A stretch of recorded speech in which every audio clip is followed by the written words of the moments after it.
Halo, Assalamualaikum warahmatullahi wabarakatuh. Kali ini saya akan menjelaskan tentang saham. Ini materi terakhir dalam kuliah kita.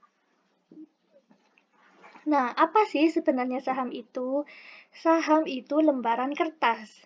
Jika dibeli, berarti kita ikut andil untuk memiliki dan mengembangkan perusahaan. Nah, berapa belinya? Harga saham itu macam-macam, dibanderol per lembar. Ada yang per lembar Rp50, ada yang Rp25. Kalau sahamnya Indomie per lembar itu 8.000. Tapi minimal beli itu harus satu lot itu 100 lembar. Dulu satu lot itu 1.000 lembar, jadi kita minimal harus beli 1.000 lembar, tapi sekarang minimal beli 100 lembar. Jadi kalau teman-teman suka makan Indomie, saham Indomie Rp8.000. Kalau membeli 100 lembar, berarti tinggal dikalikan Rp8.000. Nah, belinya berapa lot? 1 lot, 2 lot, 3 lot, tergantung masing-masing.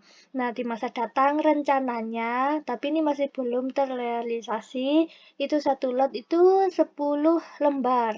Jadi mahasiswa saya itu bisa beli. Oke, paham ya?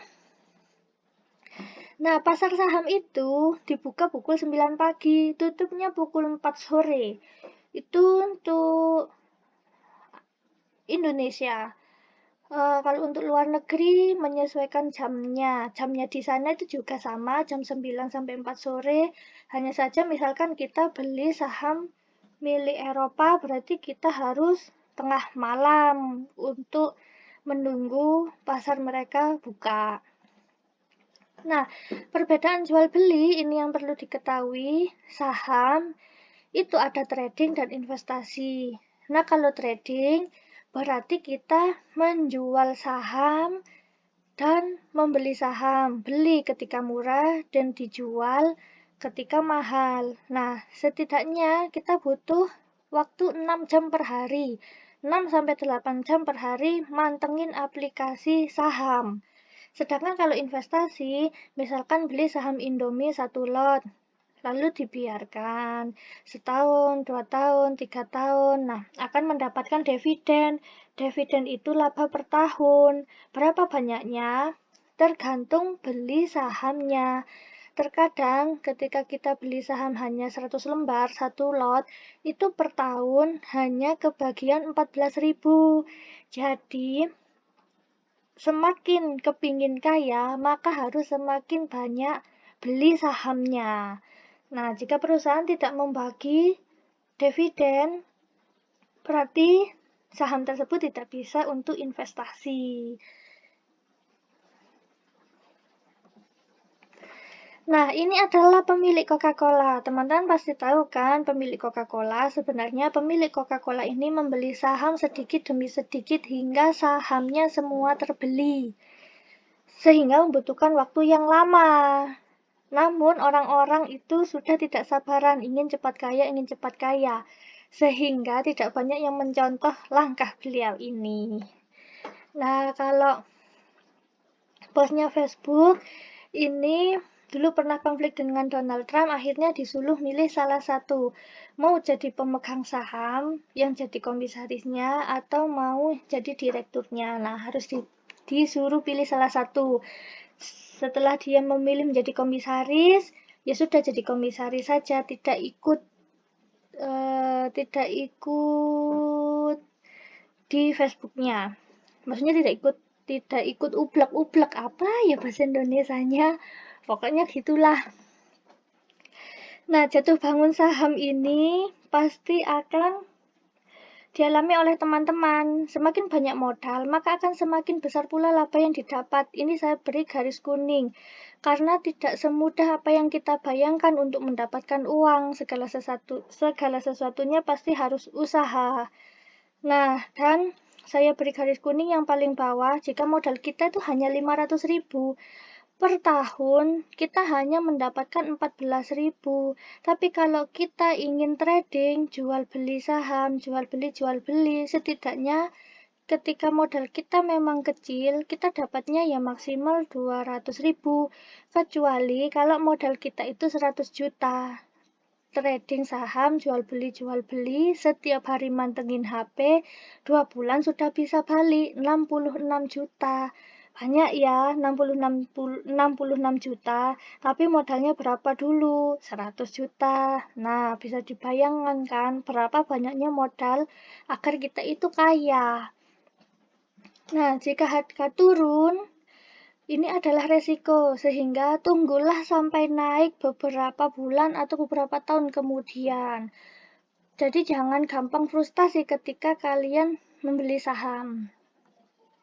Nah, bekerja keraslah. Jika kamu berhasil di pasar saham, maka tetanggamu akan ngira kamu itu babi ngepet. Karena pekerjaan saham itu memang harus mantengin HP, tidak harus pergi, tidak harus pulang malam, tapi cukup dengan mantengin HP. Nah, saham itu bukan seperti hacker yang kita bekerja di tengah malam, tapi memang ada jadwal, dan ketika beli itu juga ada antrian, ketika jual juga ada antrian. Nah, ini yang perlu teman-teman sadari, jangan sembarangan. Ketika ada orang menawari, ayo gabung saham yuk. Nah, jangan sembarangan mau ikut. Lebih baik kita datang ke outlet resmi. Kemudian mendaftarkan akun. Setelah akun ini aktif, maka kita bisa bermain saham. Tidak semua yang menggambar-gambarkan beli saham, jual saham itu outletnya benar. Lihatlah di daftar nama OJK. Jika outlet tersebut adalah kartu kuning dari OJK, sehingga saya tidak menyarankan teman-teman untuk mendaftar di lembaga itu. OJK ini adalah Otoritas Jasa Keuangan yang biasanya mengaudit koperasi, mengaudit bank, beres tidak sih bank ini, beres tidak sih outlet saham ini. Jangan-jangan nanti banyak orang yang beli kemudian rugi, beli rugi. Nah, itu bisa disita oleh OJK. Bagaimana sih cara beli? Kalau yang di Malang, ini datang ke iPod, ke Indo Premier di Jalan Jaksa Agung Suprapto. Nah, nanti akan dibantu bikin akun, biasanya ditawari beli saham-saham yang mana, saham biasa atau yang syariah. Nanti di sana akan benar-benar dibantu memahami saham. Setelah akunnya aktif, maka download aplikasi, kita baru bisa main saham. Bagaimana dengan joki? Joki berarti menitipkan uang pada teman untuk dimainkan sahamnya. Resiko joki ketika saham itu turun, ya itu memang resiko, kita pasti kecewa. Tapi ketika dapat untung, itu pasti dibagi dengan si penjoki. Nah, next, materinya adalah reksadana, jadi cukup sampai di sini dulu untuk saham. Selanjutnya saya akan menjelaskan tentang reksadana. Terima kasih. Jika ada pertanyaan, silakan bertanya di chat WhatsApp atau di kolom komentar YouTube. Terima kasih.